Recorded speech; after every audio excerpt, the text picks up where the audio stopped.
Hello friends, welcome to GK Prince Academy. तो हम लोग डिस्कस कर रहे थे रुक्मिणी प्रकाशन के टेस्ट सीरीज की, और उसमें आज हम ये जो वीडियो है इसी का नेक्स्ट पार्ट है, जिसमें हम 21 टेस्ट सीरीज डिस्कस करेंगे, जिसमें हिंदी के 25 क्वेश्चन और जीएस के 25 क्वेश्चन रहेंगे। तो सबसे पहले हम हिंदी के क्वेश्चन डिस्कस करेंगे, इसके बाद जीएस के 25 क्वेश्चन को देखेंगे। तो ये वीडियो बहुत इंपॉर्टेंट है और आप सभी लोगों को पता ही होगा 19 जून को एग्ज़ाम पेपर लग चुका है यूपी लेखपाल का।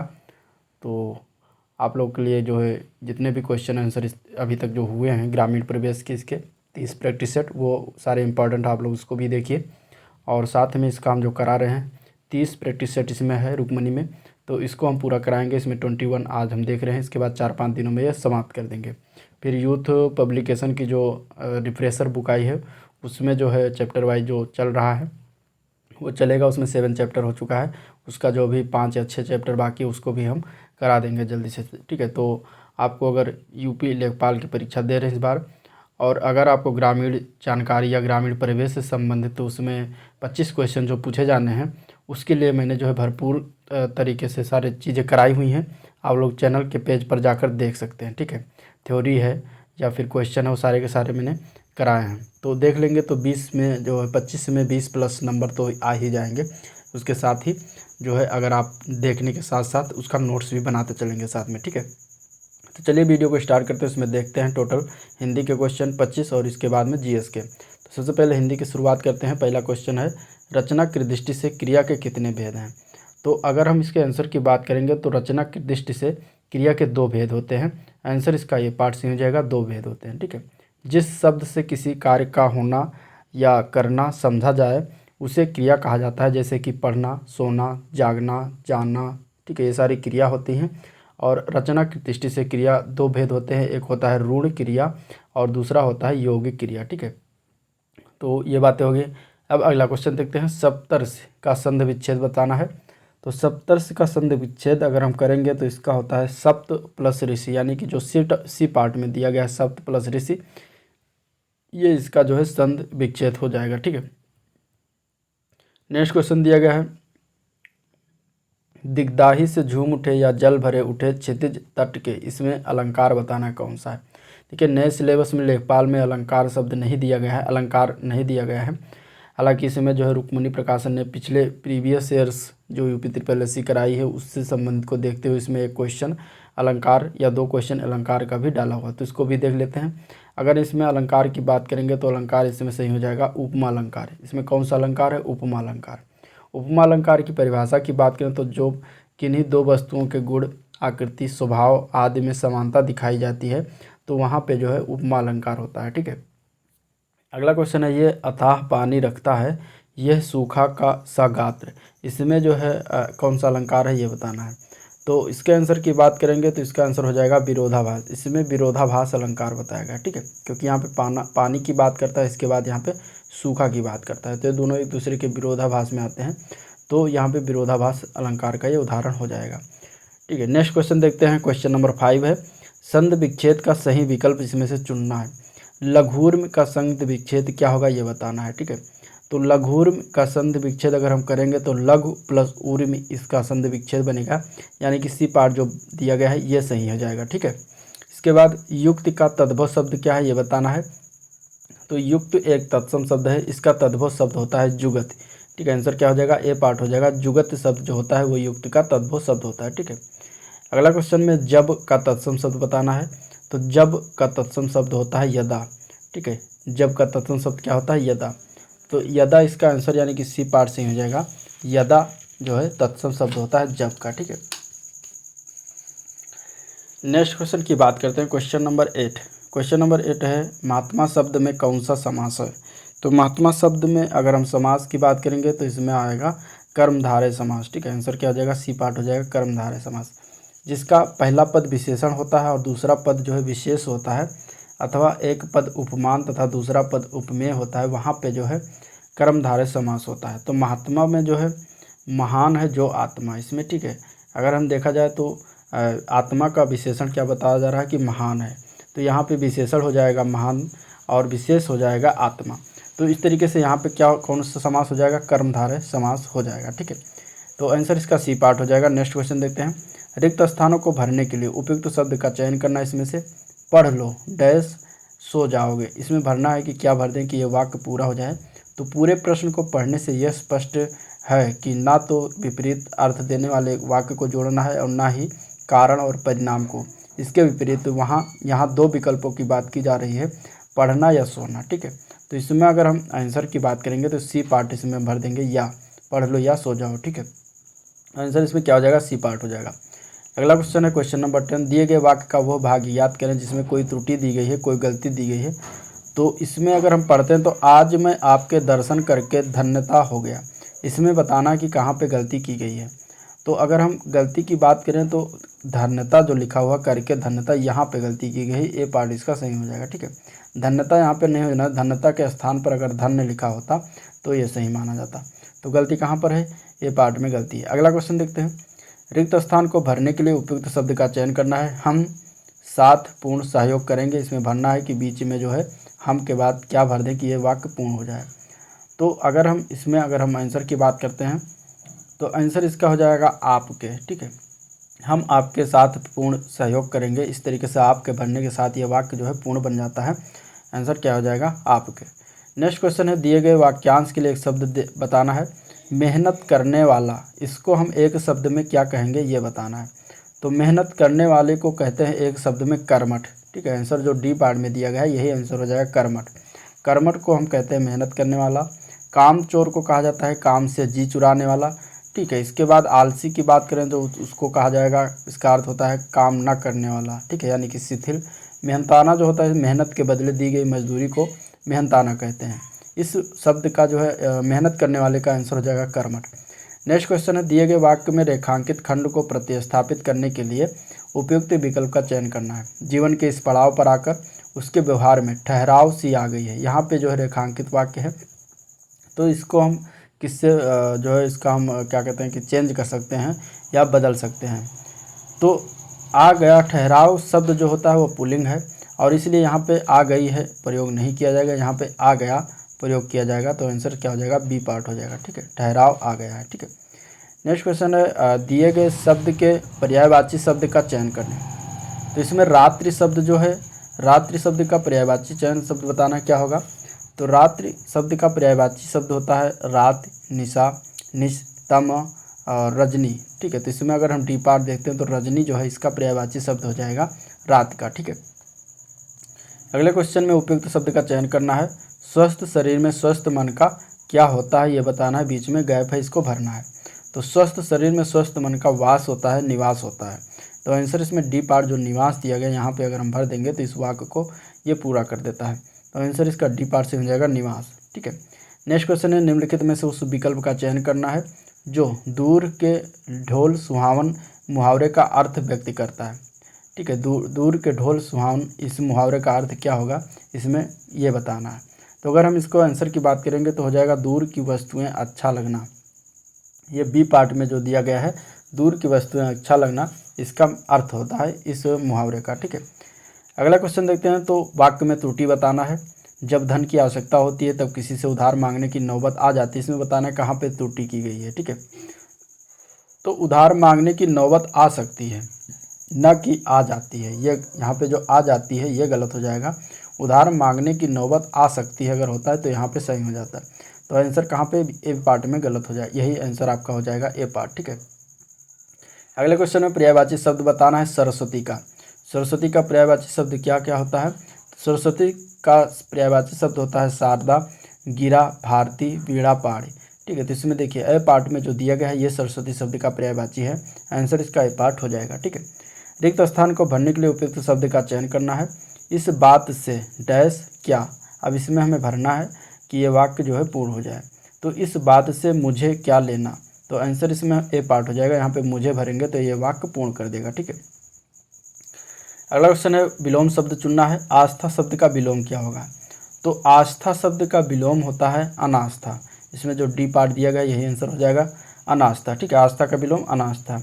अगले शब्द में भी विलोम शब्द करना है। दुर्लभ शब्द का विलोम क्या होता है, तो दुर्लभ शब्द का विलोम होता है सुलभ। ठीक है, ए पार्ट में जो दिया गया यही आंसर हो जाएगा। नेक्स्ट क्वेश्चन है, दिए गए वाक्यांश के लिए एक शब्द बताना है जिसका आदि ना हो। इसके लिए एक शब्द क्या प्रयोग किया जाएगा, तो इसके लिए एक शब्द प्रयोग किया जाता है अनादि। आंसर इसका ये पार्ट हो जाएगा। ठीक है। इसके बाद अगर हम बात करें तो अजर, अजर मीन्स अध खुला, अजर मीन्स क्या होता है, अध खुला, और अमर मीन्स होता है जो मरे नहीं, ठीक है। तो आंसर इसका क्या हो जाएगा, ए पार्ट हो जाएगा। अब क्वेश्चन नंबर 23 से लेकर 25 तक गद्यांश दिया गया है और इस गद्यांश के अनुसार जो है आगे क्वेश्चन के आंसर देना है। तो अगर हम देखते हैं इसके क्वेश्चन के, तो परस्पर सहकार, न्याय, सौंदर्य को संस्कृत के मूल तत्वों को क्यों कहा गया है, ये बताना है। तो अगर हम इसके आंसर की बात करेंगे इस गद्यांश के अनुसार, तो ये समय के साथ जो है नहीं बदलते, इसका आंसर हो जाएगा, ठीक है। उपयुक्त गद्यांश के अनुसार जो है परस्पर सहकार, न्याय और तो सौंदर्य को संस्कृति के मूल तत्व कहा गया है क्योंकि ये समय के साथ नहीं बदलते हैं, ठीक है। नेक्स्ट क्वेश्चन है 24, संस्कृति के मूल तत्व की उपेक्षा क्यों होने लगती है, इसका आंसर बताना है। तो इसके अगर हम आंसर की बात करेंगे तो आंसर इसका हो जाएगा क्योंकि पुरानी रूढ़ियाँ और परंपराएं हम पर हावी हो जाती हैं, इसलिए हम ठीक प्रकार से नहीं सोच पाते, और इस तरीके से इसका आंसर क्या हो जाएगा, बी पार्ट हो जाएगा इस गद्यांश के अनुसार, ठीक है। नेक्स्ट क्वेश्चन है संस्कृति को 2 मंजिला मकान की तरह क्यों बताया गया है। तो गद्यांश के अनुसार अगर हम देखते हैं तो इसमें संस्कृति को 2 मंजिला मकान की तरह इसलिए बताया गया है क्योंकि संस्कृति किसी भी राष्ट्र की 2 स्थितियों को स्पष्ट करती है। संस्कृति किसी 2 मंजिला मकान की तरह होती है। पहली मंजिल पर दूसरी मंजिल का निर्माण किसी समाज की विशिष्ट आवश्यकता के अनुरूप होता है। तो इसके आंसर अगर हम बात करें तो ये डी पार्ट हो जाएगा, वो किसी भी राष्ट्र की 2 स्थितियों को स्पष्ट करती है, ठीक है। तो यहाँ से इस गद्यांश के अनुसार इसका आंसर डी पार्ट हो जाएगा। तो ये थे क्वेश्चन हिंदी के 25। अब देखते हैं अगला हम 25 क्वेश्चन जो है जीएस के। तो जीएस के क्वेश्चन की बात करते हैं, समान जानकारी। इसमें पहला क्वेश्चन है कि किसने कांग्रेस को अल्पसंख्यक लोगों का प्रतिनिधित्व करने वाला कहकर उपहास किया था, ठीक है, या इसके आंसर की बात करनी है। अब इसमें बताना है कौन सा आंसर सही है। तो इसमें जो लॉर्ड डफरिन था, इन्होंने जो है अल्पसंख्यक लोगों का प्रतिनिधित्व करने वाला कहकर एक उपहास किया था कांग्रेस को, ठीक है। डफरिन का कार्य था 28 दिसंबर 1885 को, इसके कार्यकाल में जो है कांग्रेस की स्थापना हुई थी 1885 में, और इसी ने जो है इसकी उपहास किया था। और कांग्रेस की स्थापना के बैठक में मात्र 72 प्रतिनिधि जो है शामिल हुए थे, ठीक है। इसके बाद डफरिन का कार्यकाल की बात करें तो 1884 से लेकर जो है 88 तक रहा था भारत में। और कर्जन ने कहा था कि कांग्रेस लड़खड़ा रही है, मेरा भारत में रहते अंतिम इच्छा है कि उनके पतन में सहायक बनूं। ये कांग्रेस के बारे में जो है कर्जन का कहना था, ठीक है। तो इस तरीके से ये दो चीज़ें होंगी। अब अगला क्वेश्चन देखते हैं, एशियाटिक सोसाइटी ऑफ बंगाल की स्थापना कब हुई, ये बताना है। तो एशियाटिक सोसाइटी ऑफ बंगाल की स्थापना 1784 ईस्वी में किया गया था। आंसर इसका डी पार्ट हो जाएगा। और किसने किया था, उनका नाम था सर विलियम जोन्स ने एशियाटिक सोसाइटी ऑफ बंगाल की स्थापना किया था, ठीक है। और अगर इस सोसाइटी की स्थापना के समय बंगाल का गवर्नर कौन था, तो उस समय था वारेन हेस्टिंग्स। एशियाटिक सोसाइटी का उद्देश्य जो था वो था प्राच्य अध्ययन को बढ़ावा देना। वारेन हेस्टिंग्स भी प्राच्य विद्या का प्रखर समर्थक था और इसने ही जो है संस्कृत, उर्दू, फारसी और अध्ययन को प्रोत्साहित किया था। तो आंसर इसका क्या हो जाएगा, डी पार्ट हो जाएगा। नेक्स्ट क्वेश्चन देखते हैं, देवबंद आंदोलन किस वर्ष आरंभ हुआ। तो देवबंद आंदोलन प्रारंभ हुआ था 1866 ईस्वी में। आंसर इसका क्या हो जाएगा, डी पार्ट हो जाएगा 1866 ईस्वी में। ये सहारनपुर यूपी, ठीक है, यूपी के सहारनपुर ज़िले से जो है प्रारंभ हुआ था देवबंद आंदोलन। और इस आंदोलन के संस्थापक थे मोहम्मद कासिम ननोतवी और रशीद अहमद गंगोही थे। देवबंद में इस्लामी मदरसे की स्थापना की गई और यह आंदोलन मूलतः मुस्लिम संप्रदाय के धार्मिक नेता तैयार करने के लिए जो है हुआ था, ठीक है। नेक्स्ट क्वेश्चन है, डॉक्टर डी के कर्वे का संबंध मूलतः किससे है। तो डी के कर्वे का संबंध मूलतः जो था वो स्त्री शिक्षा था। आंसर इसका ये पार्ट से हो जाएगा। डी के कर्वे ने 1916 में जो है पुणे में भारत के प्रथम महिला विश्वविद्यालय की स्थापना की थी। इसके पहले डी के कर्वे ने बम्बई में जो महिला महाविद्यालय की स्थापना 1906 में किया था, ठीक है। और इसके बाद कर्वे ने जो है विधवा पुनर्विवाह के लिए काफ़ी कार्य किया। बाल विवाह को प्रतिबंधित करने में हरविलास शारदा का काफ़ी योगदान रहा। राजा राम मोहन राय के प्रयास से जो है सती प्रथा का निषेध जो है अधिनियम पास हुआ था। तो आंसर इसका डी के कर्वे का स्त्री शिक्षा से हो जाएगा। नेक्स्ट क्वेश्चन देखते हैं, निम्न में से कहाँ से मध्य पाषाण काल में पशुपालन का प्रमाण मिला है। तो अगर हम इसके आंसर की बात करेंगे तो बागौर हो जाएगा। और ये मध्य प्रदेश में जो है आदमगढ़ एवं राजस्थान के बागौर जिले से जो है ये मध्यकालीन पशुपालन के प्राचीनतम साक्ष्य प्राप्त हुए हैं। ठीक है, तो ये हो जाएगा। नेक्स्ट क्वेश्चन है ब्रोमीन होती है, ब्रोमीन क्या होती है ये बताना है। तो ब्रोमीन जो होता है वो होता है लाल भूरा द्रव। ठीक है, आंसर क्या हो जाएगा, डी पार्ट हो जाएगा। ब्रोमीन जो है लाल भूरा द्रव होता है। ब्रोमीन द्रव अवस्था में पाए जाने वाला एकमात्र अधातु है। ब्रोमीन जो है गहरा लाल भूरा रंग धारित तीक्ष्ण गंध वाला वाष्पशील पदार्थ होता है। ब्रोमीन का परमाणु क्रमांक 35 होता है। ठीक है, और ये जो है कमरे के ताप पर द्रव अवस्था में रहता है। और ये जो है ब्रोमीन हैलोजन वर्ग का जो है ये तत्व है। ठीक है, हैलोजन वर्ग में अगर हम बात करें तो फ्लोरीन आता है, क्लोरीन आता है, आयोडीन आता है, स्ट्रोटीन आता है और इसके साथ ब्रोमीन भी आता है। ठीक है, तो इस तरीके से इसका आंसर क्या हो जाएगा, डी पार्ट हो जाएगा। नेक्स्ट क्वेश्चन देखते हैं। अगला क्वेश्चन है वेल्डिंग में होने वाली गैसें हैं, वेल्डिंग में कौन सी गैसें प्रयुक्त की जाती हैं ये बताना है। तो वेल्डिंग में गैसें प्रयुक्त की जाती है उसका नाम है ऑक्सीजन और एसिटिलीन। ये दो गैसें वेल्डिंग में प्रयोग किया जाता है। ठीक है, एसिटिलीन का फार्मूला होता है C2H2। ठीक है, एसिटिलीन का फार्मूला क्या होता है, C2H2, और इसका प्रयोग कृत्रिम रूप से फलों को पकाने में भी किया जाता है। ठीक है, नेक्स्ट क्वेश्चन देखते हैं। गैल्वेनाइज्ड लोहे के पाइप पर परत होती है, किसकी परत होती है, तो उस पर जो है जस्ते की परत चढ़ाई जाती है। ठीक है, जस्ते की परत जो है चढ़ाई जाती है। लोहे में जो है जंग लगने से उसका वजन बढ़ जाता है और जंग लगना एक रासायनिक परिवर्तन का उदाहरण होता है। तो जंग ना लगे इसके लिए जो है जस्ते का प्रयोग इसके चढ़ाया जाता है। ठीक है, अगला क्वेश्चन है नीला थोथा रासायनिक रूप से है, क्या है ये बताना है। तो नीला थोथा जो है ये इसका रासायनिक नाम की बात करें तो कॉपर सल्फेट, कॉपर सल्फेट इसका रासायनिक नाम है। तो आंसर इसका क्या हो जाएगा, सी पार्ट हो जाएगा, कॉपर सल्फेट। ठीक है, CuSO4 इंटू 5H2O इसका फार्मूला होता है CuSO4 इंटू 5H2O। ठीक है, सोडियम थायोसल्फेट को हाइपो कहते हैं जिसका रासायनिक होता है Na2H2O3 इंटू 5H2O। फिटकरी को पोटेशियम एल्यूमिनियम सल्फेट कहा जाता है, इसका रासायनिक सूत्र होता है K2SO4 इंटू Al2SO4 का होल थ्राइस। ठीक है, इंटू 24H2O। तो ये इसका फार्मूला होता है फिटकरी का। ये बातें होगी। नेक्स्ट क्वेश्चन देखते हैं। मानव शरीर में रक्त परिसंचरण की खोज किसने किया था ये बताना है। तो मानव शरीर में रक्त परिसंचरण के तंत्र की खोज किया गया था विलियम हार्वे के द्वारा। आंसर इसका सी पार्ट हो जाएगा, विलियम हार्वे। ठीक है, चेचक के टीके की खोज जो है एडवर्ड जेनर ने किया था। ठीक है, चेचक के टीके की खोज किसी के द्वारा किया गया था, एडवर्ड जेनर के द्वारा किया गया था। और इसके बाद ये सिस्टर जो हैं सो जोसेफ लिस्टर, इन्होंने जो है आधुनिक एंटीसेप्टिक सर्जरी की खोज किया था। ठीक है, तो ये कुछ बातें हो गई। इसके बाद अगर हम बात करते हैं रेबीज रोधी टीका का खोज जो है लुई पास्चर के द्वारा किया गया था, ये भी आपको याद रखना है। अगला क्वेश्चन देखते हैं। सबसे गाढ़ा श्वेत रुधिराणु है, क्या है ये बताना है। तो अगर हम इसके आंसर की बात करेंगे तो एक केंद्राणु होता है, यानी कि एक मोनोसाइट होता है। आंसर इसका बी पार्ट हो जाएगा। ठीक है, सबसे छोटा WC जो होता है उसका नाम क्या है, लिम्फोसाइट। सबसे छोटा ये WBC होता है। ठीक है, लिम्फोसाइट। इसके बाद अगर हम बात करें सबसे अधिक WBC जो होता है वो किस में होता है, न्यूट्रोफिल्स में होता है। ठीक है, सबसे कम WBC जो होता है, सबसे कम WBC जो होता है वो बेसोफिल्स होता है। ठीक है, अगला क्वेश्चन है जैव विविधता दिवस कब मनाया जाता है। तो जैव विविधता दिवस हर वर्ष 22 मई को मनाते हैं। आंसर इसका जो है ए पार्ट हो जाएगा, 22 मई।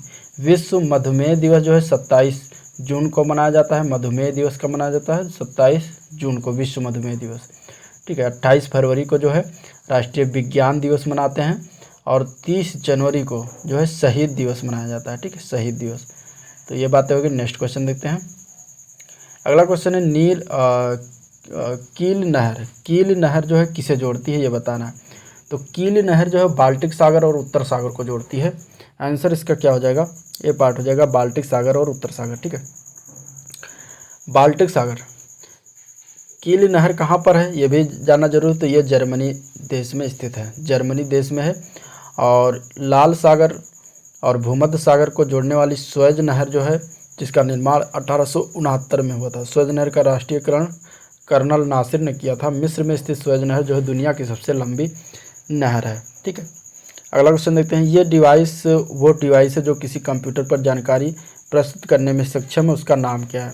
तो उसका नाम है आउटपुट डिवाइस। आंसर इसका बी पार्ट हो जाएगा। ठीक है, इनपुट डिवाइस वही डिवाइस होते हैं जिनके द्वारा हम अपने डाटा या निर्देशों को कंप्यूटर में इनपुट कराते हैं, ठीक है। इनपुट डिवाइस की बात करें तो कीबोर्ड हुआ, माउस है, जॉय स्टिक है, ट्रैक बॉल है, लाइट पेन है, टच स्क्रीन है, स्कैनर है, OMR है, ठीक है, OCR है, सारे इनपुट डिवाइस हैं।